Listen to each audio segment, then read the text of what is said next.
피조물이라라고 얘기하거든요.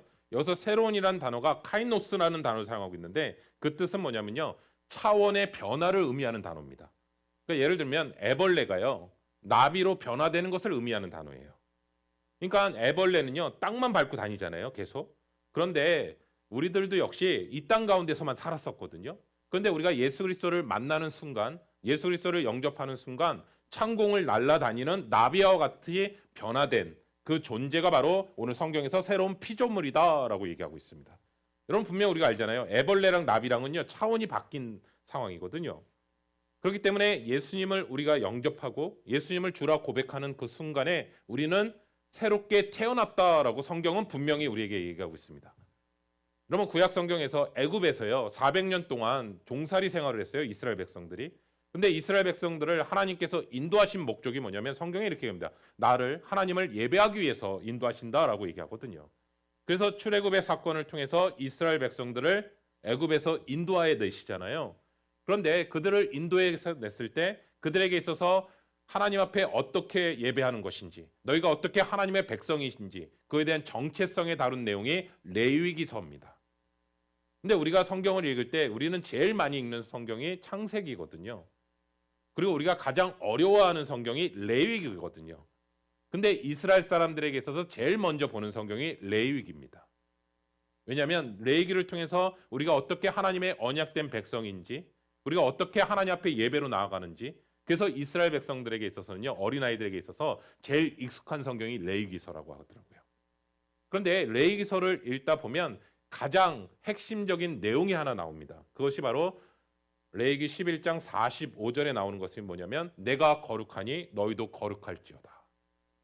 그래서 레위기 말씀을 만약에 압축하면 딱 한 단어로 표현한다면 거룩입니다. 그 거룩이라는 뜻은 뭐냐면 다르다, 분리하다, 그 다음에 구별되다라는 뜻입니다.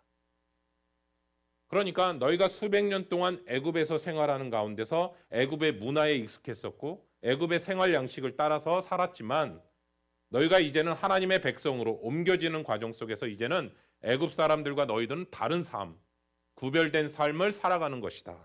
그래서 십계명을 통해서 하나님의 백성은 이렇게 사는 삶이다라고 분명히 말씀을 통해서 얘기하고 계시거든요.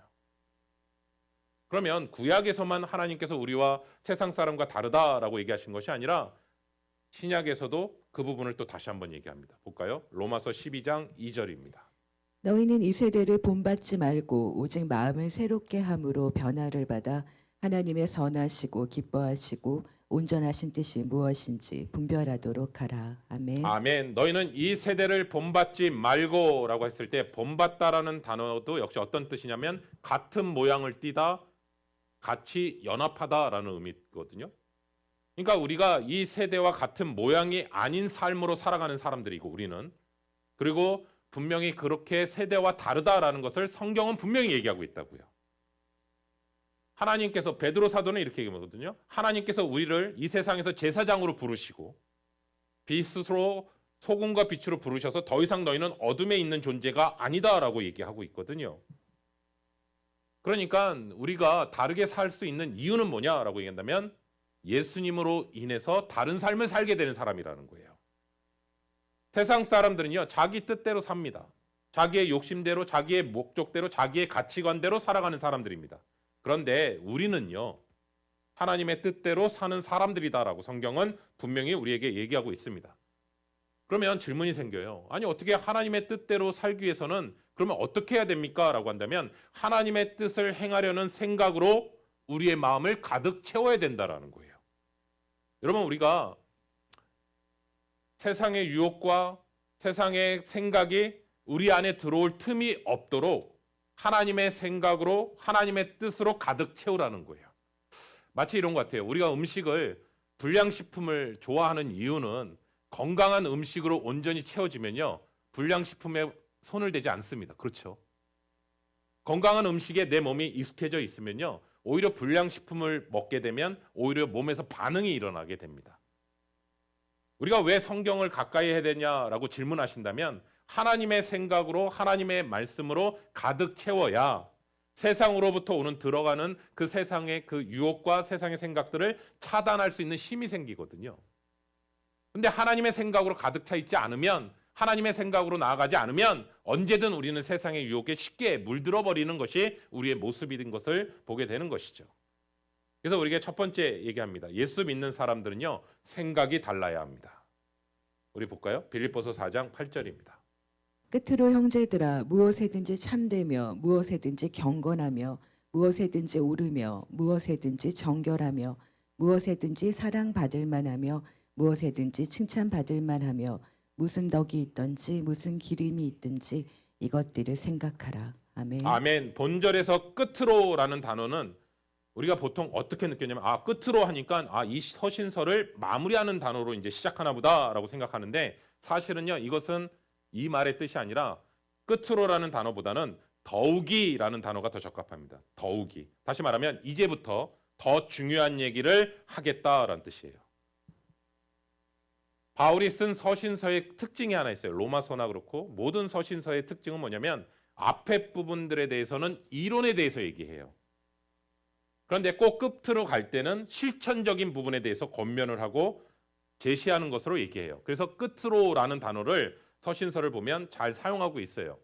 그러니까 앞에서 얘기했던 많은 뼈대대에 되는 얘기들을 이제는 진짜 이제부터 내가 얘기 시작한다.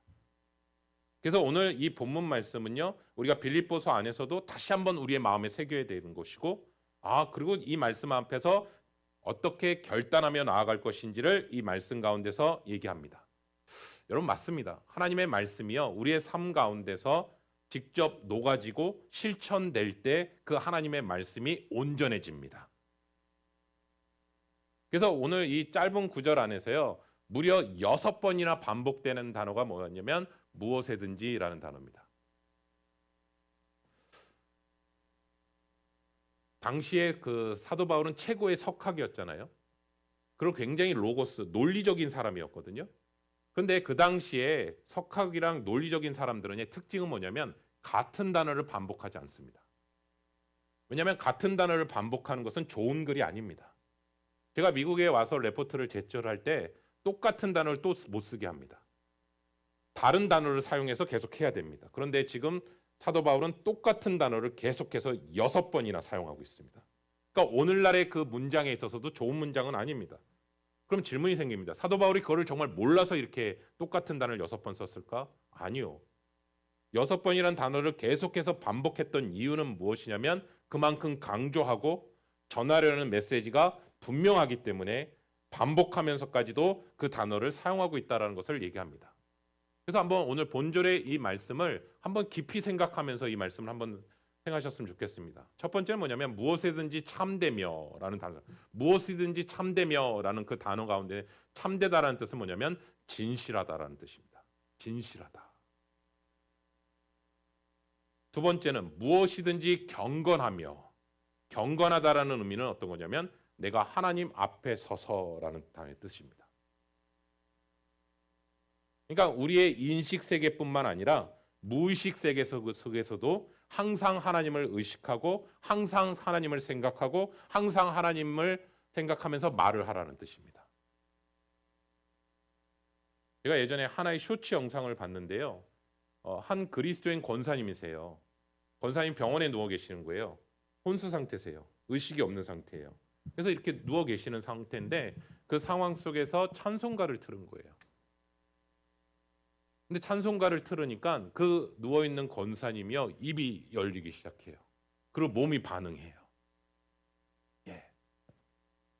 여러분, 저는 무슨 생각이 들었냐면 이 권사님이 지금까지의 삶이요, 찬송을 정말 가까이 하셨던 분이구나.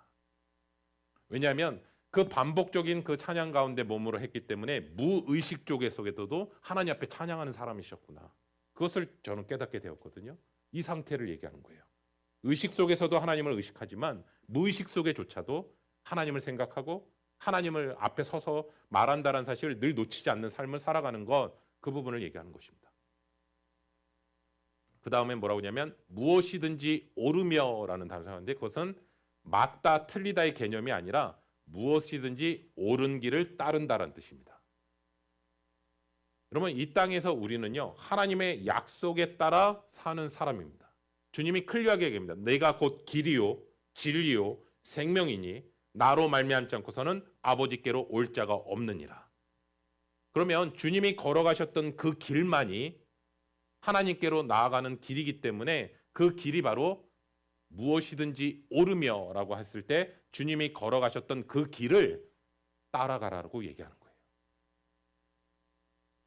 다음은 뭐라고 하냐면 무엇이든지 정결하며, 정결이라는 단어를 오늘날로 단어로 번역한다면 순결하며. 그러니까 순결이라는 단어는 교회는요 그리스도의 신부라고 표현하거든요. 그리스도의 신부. 또 우리 역시도 신랑 되시는 예수 그리스도를 맞이할 신부로 표현하고 있거든요. 근데 신부의 특징은 뭐냐면 창녀와 신부의 특징은 아름다움의 차이가 아니라 순결함의 차이입니다. 그래서 우리가 그리스도 앞에서 순결한 신부로 서 있어야 된다. 그 부분을 얘기합니다. 다음으로는 뭐라고 하냐면 무엇이든지 사랑할 만하며, 여기서는 사랑할 만하면은 사랑스럽다라는 뜻으로 번역할 수 있습니다. 그 다음에 이렇게 표현하거든요. 무슨 덕이 있든지 무슨 기름이 있든지라고 하면서 우리 영어 성경에 보면 여기서 무슨이라는 단어가 영어 if라는 단어를 사용하고 있어요. 그러니까 if라는 단어는 만일이라는 단어잖아요. 그러니까 또 하나 우리가 기름이라는 단어가 낯설잖아요. 여러분 성도님들도 낯설시잖아요. 그 기름이라는 뜻은 뭐냐면 찬양받을 만한 것, 찬양받을 만한 것. 그게 기름이라는 뜻입니다. 그러니까 만일 덕이 될 만하고 찬양받을 만한 것이 있다면 그런 것들을 생각하라라는 뜻입니다. 그러니까 우리의 생각을요 거룩하고 덕이 되며 찬양받을 만한 것들로 가득 채우라는 뜻입니다. 그러니까 이 말씀을 우리의 삶 가운데 적용한다면 우리가 어떠한 상황에 놓여 있든지 간에 우리가 하나님의 성품 안에 담겨 있다라는 사실을 먼저 생각하고 내가 어떤 상황을 만난다 하더라도 하나님과 연합된 삶을 살아야 된다. 그래서 예수 믿는 사람은 생각이 다르다.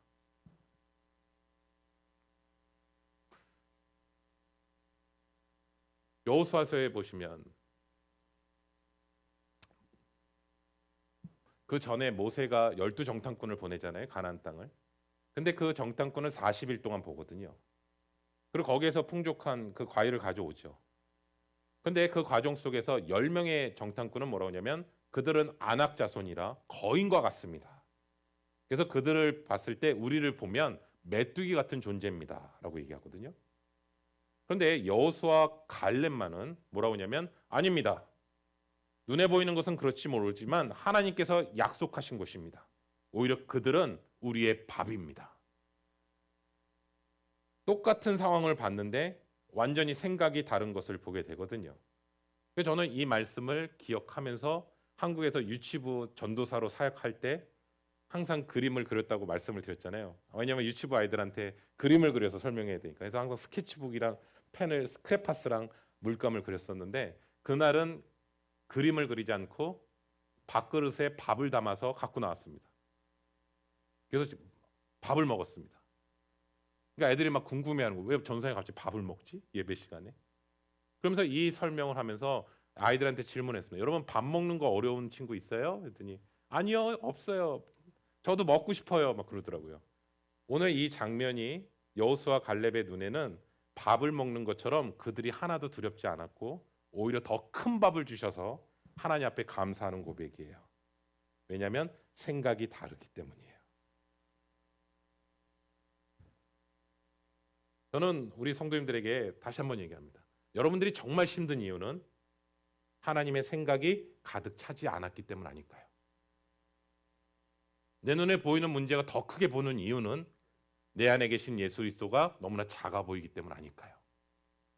저는 오늘 이 시간에 예수 믿는 사람은 분명히 생각이 다르다라는 사실을 기억하며 나아가시기를 예수 그리스도의 이름으로 축원합니다. 두 번째 볼까요? 빌립보서 4장 9절입니다. 너희는 내게 배우고 받고 듣고 본 바를 행하라. 그리하면 평강의 하나님이 너희와 함께 계시리라. 아멘. 아멘. 여기서 보시면 신앙생활에 있어서는요. 지정의가요. 서로 밸런스가 잘 맞을 때 한쪽으로 치우치지 않게 되는 것을 보게 됩니다. 예를 들어 지식 없이 감정만 앞세우잖아요. 그것도 안 돼요. 또 반면에 지식은 있는데 감동이 없잖아요. 그것도 안 돼요. 우리가 하나님의 말씀을 잘 듣는 것 중요합니다. 그런데 그 말씀이 하나님이 주시는 성령께서 주시는 감동으로까지 이어져야 되는 것 같아요. 그런데 더 하나 더 얘기하겠습니다. 그것을 하나님 앞에 뜻을 정하고 밀고 나갈 수 있는 의지가 더해지지 않으면 아는 것과 느끼는 것만으로 내가 믿는 바를 실천할 수 없습니다. 여러분, 저는 오히려 초대교회 성도들보다요, 오늘날 우리 성도님들이 더 많은 성경을 가지고 있습니다. 그럼에도 더 초대교회 성도들보다 파워풀하게 신앙생활하지 못하는 이유는 말씀이 부족해서도 아닌 것 같고요. 중요한 것은 그 말씀과 기도와 정말 하나님의 앞에 뜻을 정해서 밀고 나갈 수 있는 의지적인 순종과 결단이 없기 때문 아닐까요? 그 당시에 빌립보 성도들에게 있어서 그 문화는 어떤 문화였었냐면요, 헬레니즘 문화였습니다. 근데 헬레니즘 문화는 어떤 문화냐면요, 철저하게 관념화시키는 문화였습니다. 다시 말씀드리면 지식적으로 만드는 거였습니다. 그래서 자칫하면 신앙생활도 관념으로 되는 거예요. 제가 그 서두에서 같이 나누지만 오늘날 우리의 신앙에 있어서 가장 힘이 없는 이유는 자꾸 참고서 신앙을 하거든요. 지식적으로는 부족하지 않을 것 같은데요. 왜냐하면 그동안 들었던 말씀도 너무나 많고요. 그동안 하나님 앞에 말씀 접한. 근데 그게 다 지식적인 거예요. 관념화되어 있는 거예요. 그렇기 때문에 사도 바울은 계속해서 마지막 후반부에 뭘 얘기하냐면 행하라라는 얘기를 해요. 직접 그 말씀 앞에 실천하라라고 던지거든요. 그렇기 때문에 두 번째, 예수 그리스도 믿는 사람들은 두 번째는 뭐냐면 행동이 달라야 된다는 거예요. 예. 여러분, 아무리 좋은 것도요, 아무리 많은 걸 배워도요, 내가 직접 그것을 실천하지 않으면요, 우리의 삶은 변하지 않습니다. 동의하십니까? 예. 아무리 다이어트 프로그램 좋은 거 많이 들어도요, 내가 직접 몸으로 실천하지 않으면 살 안 빠집니다. 아무리 좋은 강의를 많이 들어도요, 귀는 즐거워요. 그런데 내가 그것을 직접 실천하지 않으면 나에게 별로 영향 주는 거 없습니다. 근데 성경은 계속해서 누누이 강조합니다. 뭐라고 얘기했냐면 믿음으로 너희가 은혜로 구원을 얻었다. 그런데 온전한 믿음은 행동으로 나타나게 돼 있다. 여러분, 정말 그리스도를 사랑하면요, 그리스도를 사랑하는 행위가 나타납니다. 아멘이십니까? 정말 내가 주님을 사랑하면 주님을 사랑하는 그 모습의 행동이 나타나게 돼 있다고요. 그런데 죄는요, 우리의 마음과 행동을요, 분리시킨다고요. 동기가 아무리 선해도요, 죄의 열매를 맺을 때도 있다고요. 그런데 하나님의 은혜가 임하게 되잖아요. 내 마음 가운데 은혜가 임하게 되면 마음과 행동이 분리되는 것이 아니라 연합이 됩니다. 그래서 변화가 일어나는 겁니다. 그래서 성경은 야고보 사도가 이렇게 합니다. 행함이 없는 믿음은 죽은 믿음이다. 너가 정말 믿음이 있다면 행함을 보여달라는 거예요. 나는 행함으로 나의 믿음을 증거하겠다라는 거예요. 마치 동전의 양면입니다. 우리 한번 또 볼게요. 에베소서 5장 8절부터 10절입니다. 너희가 전에는 어둠이더니 이제는 주 안에서 빛이라. 빛의 자녀들처럼 행하라. 빛의 열매는 모든 착함과 의로움과 진실함에 있느니라. 주를 기쁘시게 할 것이 무엇인가 시험하여 보라. 아멘. 아멘. 내가 예수 믿기 전에는요, 어둠에 있었다고요. 그런데 예수 그리스도를 믿고 난 후에는 빛의 자녀처럼 행동할 수 있다라고 얘기하는 거예요. 아, 어둠의 존재가 아니구나, 더 이상. 그래서 9절에 보면 빛의 자녀들의 행함은 의로움과 진실함에 있다라고 얘기합니다. 여러분, 우리가 예수 그리스도 안에 생각이 가득 차지고 행동이 가득해지면 우리의 생각 가운데 가장 많이 떠오르는 게 뭐냐면요, 어떻게 하면 주님을 기쁘시게 할까? 내가 오늘 하는 이 행동이 정말 주님이 기뻐하시는 행동일까?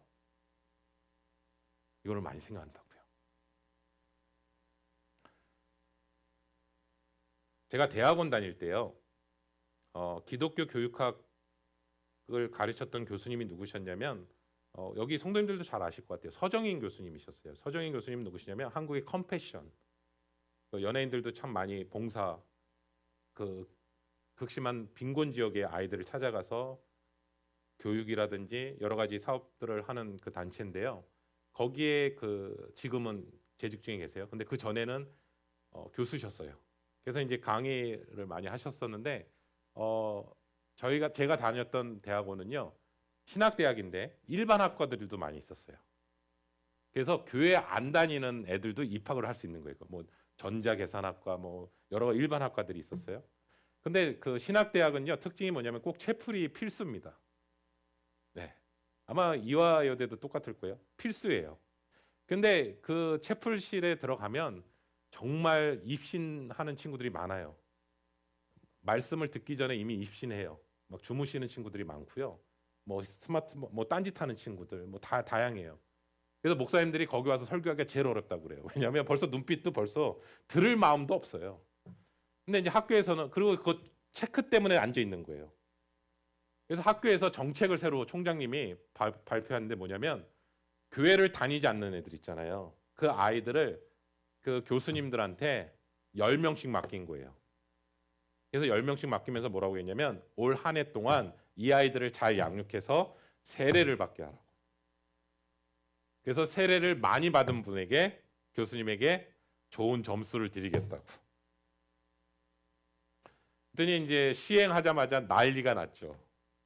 세례 받는 숫자가 막 그걸 또 그 붙였어요. 교수님에게 몇 명이 세례를 받는지. 근데 시간이 지나면서요. 이제 경쟁이 붙었잖아요. 그래서 올해 한 해 몇 명이 세례 받았는지 막 10명, 9명, 7명 막 이렇게 나오는 거죠. 우리는 이제 궁금했죠. 서정인 교수님이 기독교 교육학 교수님이니까 얼마나 교육적으로 탁월하게 하시겠어요. 딱 봤더니 교수님 밑에 0.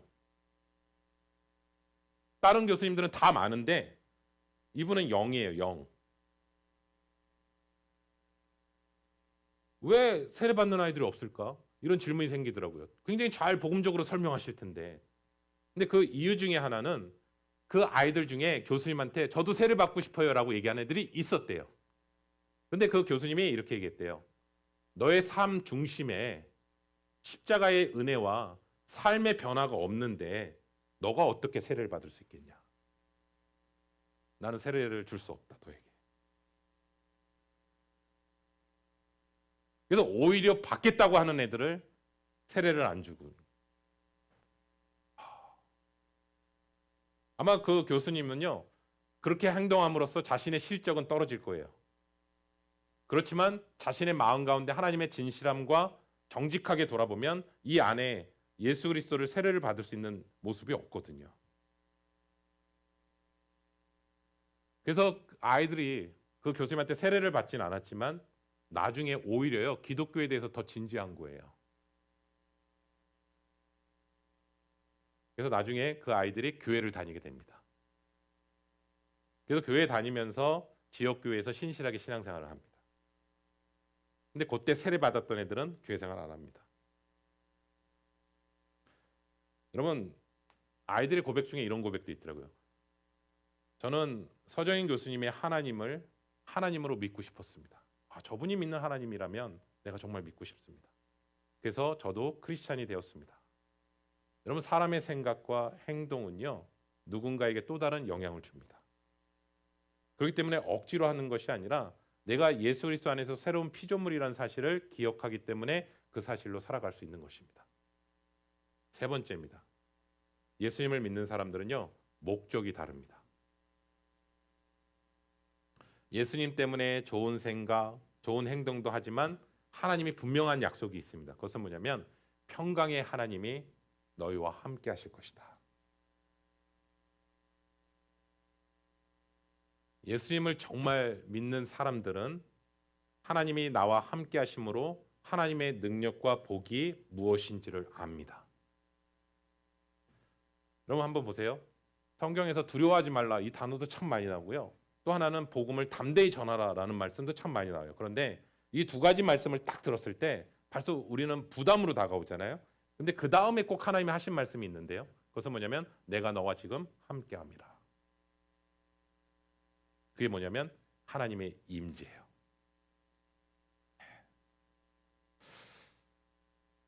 하나님의 임재가 정말 소중한 것을 알면 예수 믿는 기쁨이 있습니다. 여러분, 저는 요셉이 왜 무너질 수밖에 없는 환경인데 무너지지 않았을까라는 생각을 하거든요. 오늘날 우리 같았어도 가족들한테, 형들한테 그렇게 버림을 받았으면 평생 쓴뿌리로 살 것 같거든요. 또 하나는 보디발의 집에서 노예 생활을 하는 가운데 정말 최선을 다해서 살았거든요. 근데 그 상황 속에서 유혹 앞에 거절했을 때 오히려 더 깊은 감옥에 들어가거든요. 그 감옥 안에서도 또 꿈을 해석해 줬는데 여전히 술 맡은 관원장은 나가자마자 잊어버리거든요. 그러니까 사람에 대한 상처가 어마어마하거든요. 그런데 어떻게 요셉은 그 내면이 망가지지 않았을까라고 했을 때 성경은 꼭 그 단어가 있어요. 요셉이 어디에 있든지 간에 하나님이 요셉과 함께 하심으로. 그래서 우리가 생각하는 형통의 개념은 눈에 잘 보이는 게 형통인데 성경에서 말하는 형통의 개념은 환경이 아니라 내가 지금 하나님과 함께 하고 있느냐. 그것이 형통이거든요. 그러면 오늘날로 이것을 얘기할 때 뭐냐? 하나님의 임재 가운데 있느냐. 내가 정말 하나님의 임재 가운데 마음이 평안하고 하나님께서 지금 나를 다스리고 계시고 지금 나와 함께 계시다라는 사실을 기억하는 거예요. 근데 가만히 생각해보니까요, 이 두 가지가 먼저 있어야 돼요. 예수님을 생각해야 되고요. 다시 말하면 예수님의 생각으로 가득 채워야 되고요. 두 번째는 예수님이 주신 그 생각으로 행동으로 사는 삶을 살아갈 때 반드시 따라오는 것이 있다면 하나님의 임재입니다. 아멘이십니까? 예. 그래서 제가 이찬수 목사님이 설교했던 간증 중에 하나 그게 아직도 떠오르더라고요. 한 여자 청년이요, 암인 거예요. 근데 수련회를 가기로 된 거예요. 왜냐하면 피아노 반주를 하러 가는 거였어요. 근데 목사님이 가족들이 얘기하는 거예요. 얘 지금 이 수술을 지금 빨리 받아야 되는데 얘가 수련회를 간다는 거예요. 가지 말게 해야 되다고 좀 목사님 설득해 달라고 얘기한 거예요. 그래서 목사님 따로 부른 거예요. 가지 마라. 너 말고도 다른 사람, 혹시 너 때문에 누가 못할까 봐 그 자리가 빌까 봐 걱정이라면 내가 다른 사람을 통해서 그 자리를 할 수 있게 할 테니까 빨리 치료부터 먼저 받아라. 아니라는 거예요. 가겠다는 거예요. 왜냐하면 하나님과의 약속이고 또 아이들과의 약속이고 나는 이 시간을 위해서 많은 시간들을 준비하고 기도하고 했기 때문에 가겠다라는 거예요. 결국은 목사님 졌대요. 간 거예요. 근데 수련회 때 기도해야 하는 가운데 찬양을 하는데요, 하나님의 임재가 임하는 거예요. 그 장면. 그러고 나서 아이들을 바라보는데 아이들이 너무 예쁜 거예요. 하나님 앞에 예배드리면. 그래서 그 청년이 이런 고백을 했대요. 하나님, 지금 죽어도 저는 여한이 없습니다. 지금 죽어도 나는 여한이 없습니다. 제가 오늘 설교하기 전에 갑자기 이 생각이 떠오르는 거예요. 그러면서 이찬수 목사님 한마디 했어요. 내가 목사로서 수많은 예배를 인도했지만 저렇게 하나님의 임재 가운데 예배드린 적은 없다고. 나는 정말 그 청년이 부럽다고. 여러분, 진짜 우리가 붙잡아야 될 것은요, 하나님의 임재 아닌가요? 우리 상황이 정말 힘든 이유는 하나님의 임재를 못 느끼기 때문 아닌가요? 왜냐하면 그렇기 때문에 내 눈에 보이는 현실이 너무 커 보이는 것이잖아요. 근데 오늘 성경은 오늘 끝으로라는 단어가, 더욱이라는 단어가 사도 바울이 우리에게 다시 한번 얘기하는 것 같아요. 그것은 뭐냐면 예수 그리스도의 생각으로 가득 채워야 돼. 그 가득 채우는 방법은 뭐냐면 하나님의 말씀을 계속 가까이 하는 거야. 그리고 그 말씀을 계속 채우는 거야. 그러다 보면 세상의 염려와 유혹이 들어오지 못해. 그리고 그 주신 말씀을 그대로 순종하는 거야. 그 말씀대로 순종하며 살면 하나님께서 주시는 게 있는데 평강의 하나님께서 하나님의 임재를 주신다는 거야. 그러면 눈에 보이는 환경 때문에 내 마음을 뺏기지 않아. 하나님께서 지금 함께 하시는 거야. 그거를 빌립보 성도들에게만 얘기하는 게 아니라 오늘을 살아가고 있는 저와 우리 귀한 성도님들에게도 동일한 고백이라는 것이죠. 왜냐하면 이 부분들은 분명히 다르다라는 거예요. 여러분이 하나님의 임재를 못 느끼고 있다면 우리가 지금 하나님 앞에 다른 삶을 살아가고 있는 것은 아닌지, 그 부분을 오늘 성경은 우리에게 다시 한번 얘기합니다. 우리 한번 볼까요? 히브리서 4장 16절입니다. 그러므로 우리는 긍휼하심을 받고 때를 따라 돕는 은혜를 얻기 위하여 은혜의 보좌 앞에 담대히 나아갈 것이니라. 아멘. 아멘. 은혜의 보좌 앞에 담대히 나아갈 것이다. 그 부분들은 예수 그리스도의 십자가의 죽으심으로 말미암아 우리가 나아갈 수 있었다라는 거예요. 우리가 나가고 싶어도요. 예수님이 십자가에 죽으시지 않으셨다면 우리는 나아갈 수 없는 곳이었다고. 그곳이 어디냐? 지성소요. 구약에서 보시면 지성소는 대제사장만이 1년에 한 번씩만 들어갈 수 있어요. 근데 그 들어갈 때 발에다가 종을 차요.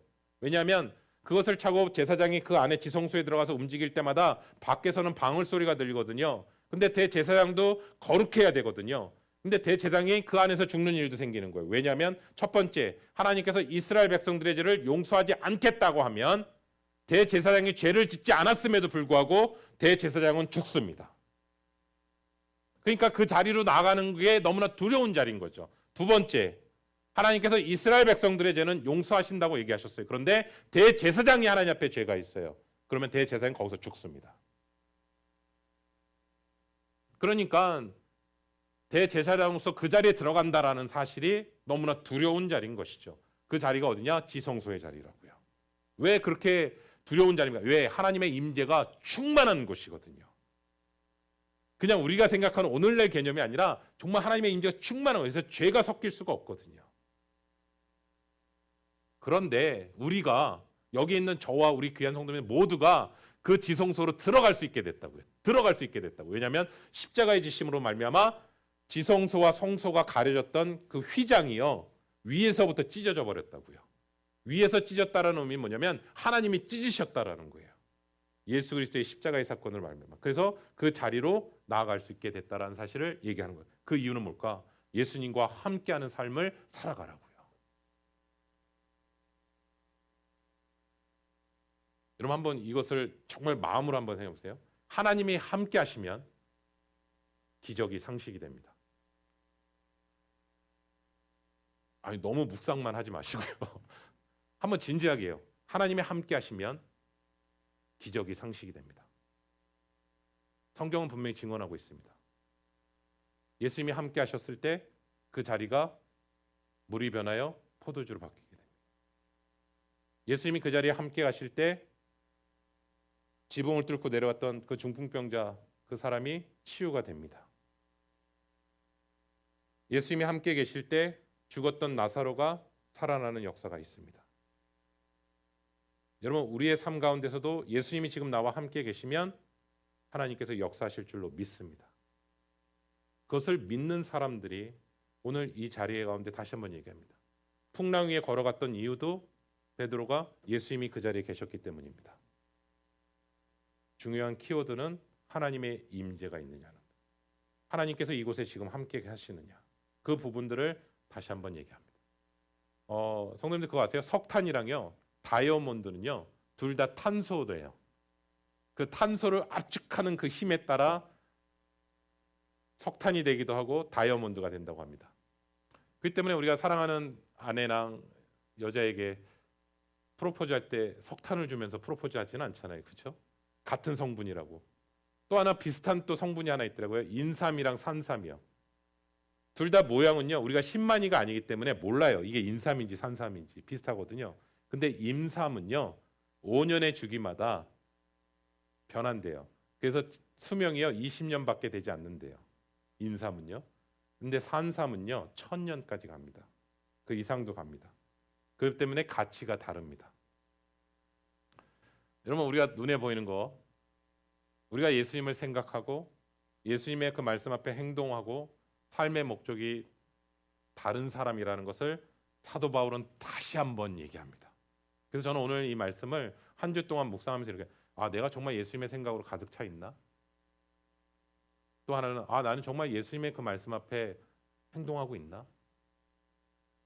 더 나아가서 제가 정말 하나님 앞에 정말 갈망하는 게 하나님의 임재만을 구하고 있나? 이 부분 앞에서 사도 바울이 빌립보 성도들을 향해서 다시 한번 얘기하는 것이고 저와 우리 귀한 성도님들에게 다시 한번 얘기합니다. 생각이 다르고 행동이 다르고 삶의 목적이 다르는데 예수 믿는다고 안 변한다고요? 이 세 가지를 다시 한번 점검해 봐야 되지 않을까요? 오늘 말씀 앞에 다시 한번 예수님을 믿는 사람으로서 온전한 삶으로 나아가시는 저와 우리 귀한 성도님 되시기를 예수 그리스도의 이름으로 축원합니다.